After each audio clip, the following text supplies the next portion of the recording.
ये अपेक्षा समझना बहुत जरूरी है। देखो भाई, ये अपेक्षा का इतना महत्व है। अच्छे अच्छे विद्वानों को, अच्छे अच्छे त्यागी वृत्ति ब्रह्मचारियों को, महाराजों को, संत साधुओं को ये अपेक्षा क्लियर नहीं होती। और जो अपेक्षा क्लियरिटी नहीं आती है वो इस बात की निशानी कि इसके तत्व क्लियरिटी नहीं है। ये देखो, कई लोग अपने ऐसे अपन समझते नहीं है। मैं किसी की निंदा के अर्थ नहीं कह रहा हूँ, इसी अपेक्षा कह रहा हूँ। समझना क्या है कि आपने समय सार खोला और एक गाथा पढ़ ली, और एक गाथा पढ़ के आप समय सार सोचते कि हमने पढ़ लिया, उसमें लिखा आत्मा शुद्ध है, जो जानता वो शुद्ध हो। अरे भाई, ये समय सार अकेला नहीं है। आप पूरा समय सार प्रॉपर पढ़ो, तब आपको पता चलेगा कि वास्तव में समय सार है क्या चीज़। आधा अधूरा ज्ञान किसी काम का नहीं होता। देखो, कई लोग कहते हैं हम तो साहब सबकी सुन लेते हैं, उस सब में 99% जो सुनाने वाले हैं मैं अच्छे से जानता हूँ, उनकी कोई तत्व की क्लियरिटी नहीं है। वे श्रद्धा और चारित्र का भेद नहीं समझते। वे बात श्रद्धा की करते हैं और क्रियाकांड जोड़ देते हैं।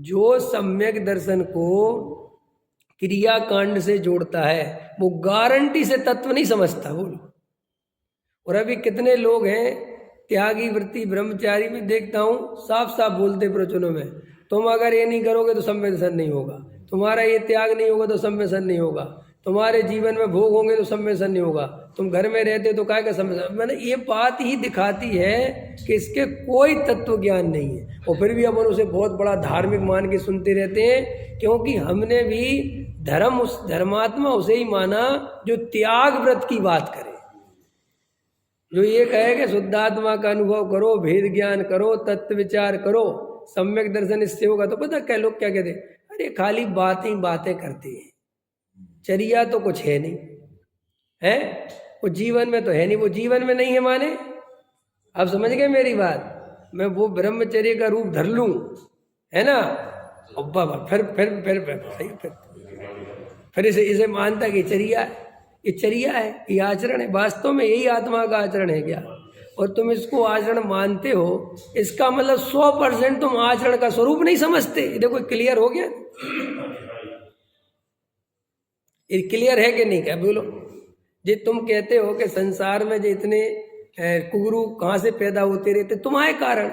क्योंकि जब तुम आचरण का स्वरूप नहीं समझते हो और ना वस्तु स्वरूप समझते हो, और साफ साफ दिख रहा है कि बिल्कुल गलत बोले जा रहे हैं, ऐसा स्वरूप ही नहीं है वस्तु का। अरे भाई, अगर चारित्र से क्रियाकांड से सम्यक दर्शन होता तो 14 गुण स्थान को अवृत सम्यक क्यों कहते हैं? 14 गुण स्थान का नाम असंयम गुण स्थान क्यों कहलाता? अगर वो संयम से होता तो फिर तो असंयम हो जाता। बोलो, देव गति में अगर तुम बाहर की क्रिया से सम्यक दर्शन मानते हो, ठीक है, समझ ध्यान रखना, तो तुम्हारे जो पंचम गुण स्थान वाला जीव है उसकी जितनी बढ़िया क्रिया नहीं है, उससे बढ़िया क्रिया देवगति वाले की है। सर्वार सिद्धि के देव तत्व चर्चा के अलावा कुछ नहीं करते, तो उनका गुण स्थान 5वां क्यों नहीं हो जाता? बोलो, हो जाना चाहिए ना। लेकिन भाई साहब, गुण स्थान का संबंध बढ़ने का बाहर के क्रिया से नहीं होता है।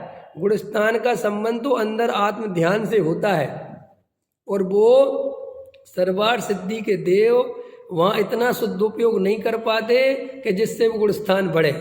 तुम ये मत कहना कि वो क्रिया नहीं कर पाते इसलिए गुण स्थान नहीं बढ़ पाता। वहाँ क्रिया तो तुमसे इतनी बढ़िया है उनकी एवन क्वालिटी की कि तुम्हारे तो प्राणी संयम और इंद्रिय संयम पूरी तरह पलता नहीं, उनके तो प्राणी संयम और इंद्रिय संयम पूरी तरह पलता है, पूरी तरह।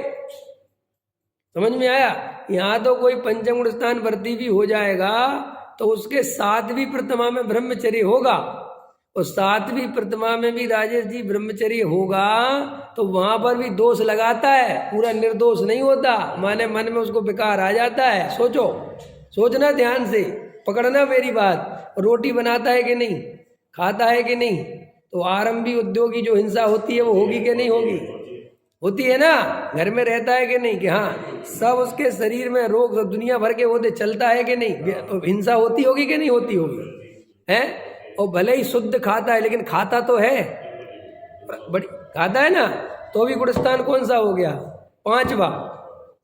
अब इधर आ, ऊपर वाले सर्वार सिद्धि के देव, जिनको 33,000 वर्ष में तो एक बार खाने का विकल्प आता है, और वो भी ऐसे खाने का विकल्प नहीं आता कि मंगोड़ी बना दो पकौड़ी बना दो, ऐसा विकल्प नहीं आता वहाँ।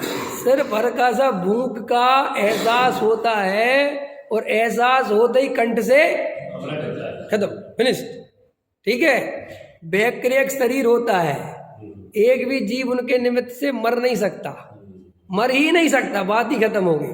दूसरी बात देखो, कोई भक्ति पूजा दया दान तक का राग नहीं आता, भगवान को देखने तक का राग नहीं आता। सोचो, एक जगह बैठ के केवल तत्व चर्चा करते रहते हैं, तो उनका गुणस्थान क्यों नहीं बढ़ता? लोकांतिक देवों के गुणस्थान क्यों नहीं? ब्रह्मचरी है ना लोकांतिक देव को, तो ब्रह्मचारी देव का क्यों नहीं बढ़ता? अरे भैया, गुणस्थान शुद्धोपयोग से बढ़ता है, गुणस्थान शुद्धोपयोग से बढ़ता है, और शुद्धोपयोग ही आचरण है। वो आचरण वहां नहीं कर पाते, अपने स्वरूप में नहीं रम पाते, इसके कारण देवों का चौथा गुणस्थान रहता है। समझ में आया? और मनुष्य पर्याय में रम जाता है तो गुणस्थान बढ़ जाता है। और हम लोग इतना पढ़ने लिखने के बाद भी लोगों का कंसेप्ट क्लियर नहीं है।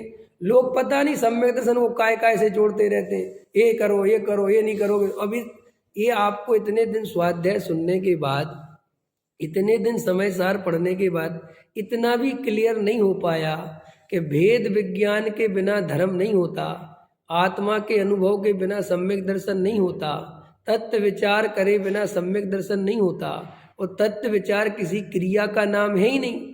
तत्व विचार कोई बाहर घूमने पहाड़ों पर चढ़ने का नाम है ही नहीं। तत्व विचार तो शांत होकर जो ज्ञान स्वभावी जीव तत्व है, जो जानने देखने वाला ज्ञायक भगवान आत्मा है, और जो शरीर आदि संयोग आदि भाव है, क्रोध आदि भाव है, इनमें जो एकम एक पना चल रहा है, इनकी अलग अलग पहचान कर कर इनको अलग अलग करना है, और अपने ज्ञायक भगवान आत्मा में अपनापन करना है, ये सम्यक दर्शन है। इसमें तुम्हारा बाहर का कोई काम कहाँ से आया है? अब ये तो अपन करते नहीं, इस तरफ तुम्हारा ध्यान जाता नहीं, और अपन सारी ताकत एक क्रिया कांड के नाम पर खर्च करके और फिर घर जाके सो जाते। आचार्य कहते हैं, भाई अनंत बार ये जीवन जा रहा है, तुम क्यों नहीं समझ पा रहे हो कि धर्म अंदर से होता है, धर्म बाहर से नहीं होता। तुम जागरूक क्यों नहीं हो? तुम क्यों बार बार फिसल जाते हो? देखो, जिनकी तत्व की क्लियरिटी नहीं है, जो आदमी सम्यक दृष्टि नहीं है, वो हम अभी उस बारे में नहीं बोल रहे। तत्व की क्लियरिटी जिसको नहीं है, उसके सुनने से तुम्हारा नुकसान होने वाला है, ध्यान रखना ये बात। हाँ, उसको सुनोगे तुम, उससे नुकसान होगा, क्योंकि उसको तत्व की क्लियरिटी नहीं है। वो तुम्हें, भले ही वो पंडित है, उससे कुछ नहीं होता, पंडित बनना कोई कठिन काम नहीं है। तत्व की क्लियरिटी होना अलग बात है, और पंडित बनना बिल्कुल जुदी बात है। मैं ऐसे हजारों पंडितों को जानता हूँ जो पंडित हैं, और जिन्हें अभी ये अपेक्षा पता नहीं है कि स्वभाव में धर्म नहीं, इसका अर्थ क्या है। बोल, उनको नहीं, वो नहीं समझते। और उनको ऐसे बोलो कि स्वभाव ये है तो वे घबरा जाते, अभी घबरा जाते हैं। अभी बोलो क्रिया कांड से धर्म नहीं होता तो वे घबरा जाते हैं। अभी उनको इतनी क्लियरिटी नहीं है कि तुमने बाहर की क्रिया से, जड़ की क्रिया से अपने को छोटा बड़ा माना, धर्मात्मा माना, तो तुम गारंटी से मिथ्या दृष्टि हो।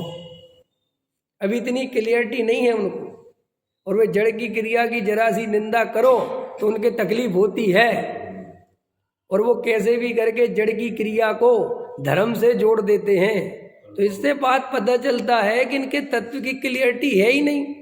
लोग समय सार लेके बैठ जाते हैं, बढ़िया से बढ़िया अध्यात्म की चर्चा सुनाने के लिए बैठ जाते हैं, और करते जड़ की क्रिया की बात है। समझ में आया? अरे तुम पंखा चलाते हो, तुम्हें क्या सम्यक दर्शन होगा? तुम्हें जीवों के प्रति दया ही नहीं है। जबकि सच्ची बात है कि जीवों के प्रति दया होना आश्रव भाव है। बोलो, क्या बोलोगे? ये तुम्हें पता? अरे तुम बहुत आगे बढ़ गए, अभी क्या जानो, अभी पहले पंखा चलाना तो बंद करो, थोड़ा शरीर को तो साधो, संयम तो साधो। अब इस बात से पता चलता है कि बिल्कुल उल्टा खड़ा है ये। क्यों है उल्टा खड़ा? संयम की बात करना गलत है, क्योंकि जब उसके अभी सम्यक दर्शन नहीं है, तुम उसको सम्यक दर्शन का वस्तु का स्वरूप समझाओ ना भाई। सम्यक दर्शन के बिना वो क्या पंखा छोड़ेगा, क्या वो भी क्रिया करेगा? किसान कोई क्रिया करे कि नहीं करे? करो ना। जो सहज हो जो तुम्हारी भूमिका के अनुसार हो वो करो। तुम भूमिका से ज्यादा करते हो और फिर अपने को धार्मिक मानते हो, यही तो मिथ्या दर्शन होने का कारण है। और है क्या?